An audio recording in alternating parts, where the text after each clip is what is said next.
Good morning, everybody. We're going to conclude the week of reviews with the start of our Neil Young Silver and Gold review series.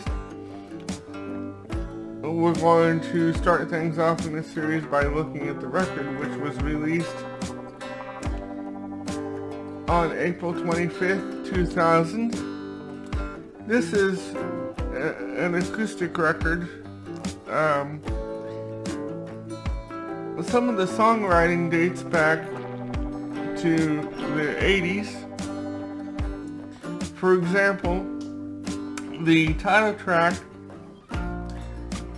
Silver and Gold, was written back around 1985, I think. And it was Neil first attempted to record it during the sessions for Old Ways, but he was unsuccessful, and then he tried again during the sessions for Harvest Moon, which met with unsuccess, and so he finally recorded it for what would become Silver and Gold. I have several favorites on this record. As a matter of fact, I love the entire record, but my particular favorites are Buffalo Springfield Again, Good to See You, and just the whole entire record. As a matter of fact, the song Buffalo Springfield Again was written about Neil's desire to reunite and play with Buffalo Springfield again, and play with Buffalo Springfield. A desire that would finally see fruit in 2010 and 2011, when the surviving members of the band reunited for 2 bridge school performances and an aborted tour in 2011.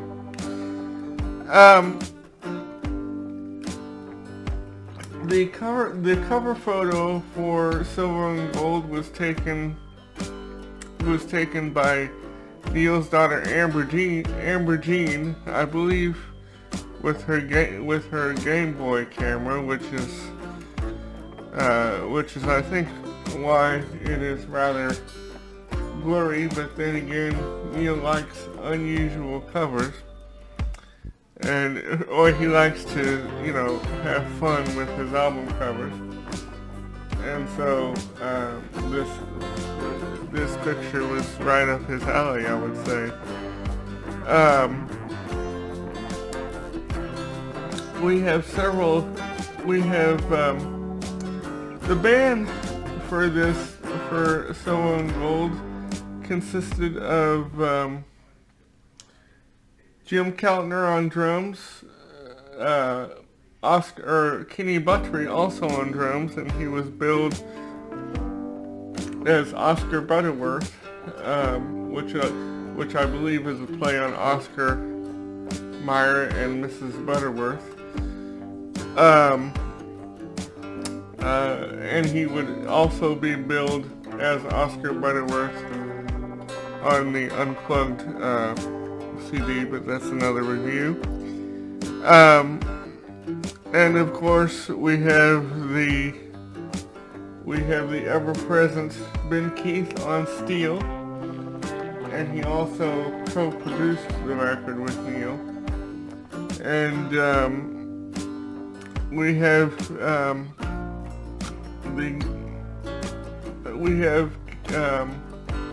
background vocals by the legendary Emmylou Harris and the legendary Nicolette Larson, and the legendary Linda Ronstadt. This would be the final time, I believe, that Linda would sing with Neil. She did sing with Neil. The last time prior to this that she sang with Neil was on a couple songs on Harvest Moon, I believe. I know of one. I think Dreamin' Man. And so Silver and Gold would mark the last time that she would appear on record with Neil. Um, but as is Neil's custom, he debuted some of the songs from Silver and Gold on the road in 1997 when he was when him and the Crazy Horse were part of the Ford tour back in '97, and and Neil would often do acoustic sets, and during these acoustic sets he would debut songs like Buffalo Springfield Again and maybe Daddy Went Walking as well. I can't remember, but I know he did do Buffalo Springfield Again. And most of the record was recorded between 1997 and 1999 on Broken Arrow Ranch at Plywood Digital, and in Austin, Texas. And I must say, and I must confess, when I was preparing the notes for the review, I got the one of the locations wrong, because I wrote down Nashville because I was so used to Neil working in Nashville, because it was one of his go-to locales to record. That I wrote down Nashville, but he actually recorded in Austin, Texas. But the majority of the record was recorded on the ranch. Only a couple songs were recorded in Nashville, and one of those being, I believe, Buffalo Springfield Again. And so overall, I hope you enjoy this.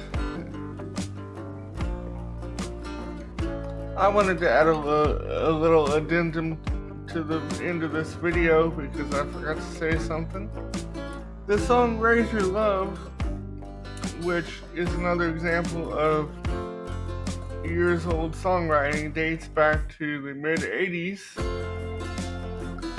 during the recording sessions for Landing on Water. There is a version of Raise Your Love lurking in Neil's archives that I hope to hear when he starts releasing the 80s, when he releases the 80s portion of his archives in his a box set format. Anyway, there is a version of Raise Your Love from the 80s in the archives that is drastically different than the version that we have on Silver and Gold. First of all, it is more in line of Neil's musical taste at the time. Neil was heavily into synthesizers, and so it is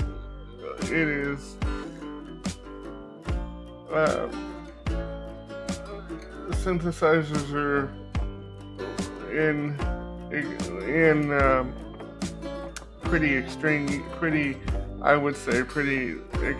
use on this on the Raise Your Love version, on that version of the song, but I've never heard it, so I can't speak to that. But in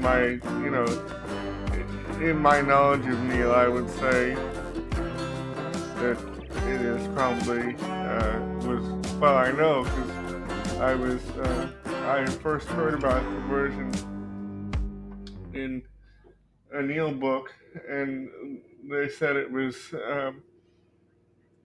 synthesizers drove the song.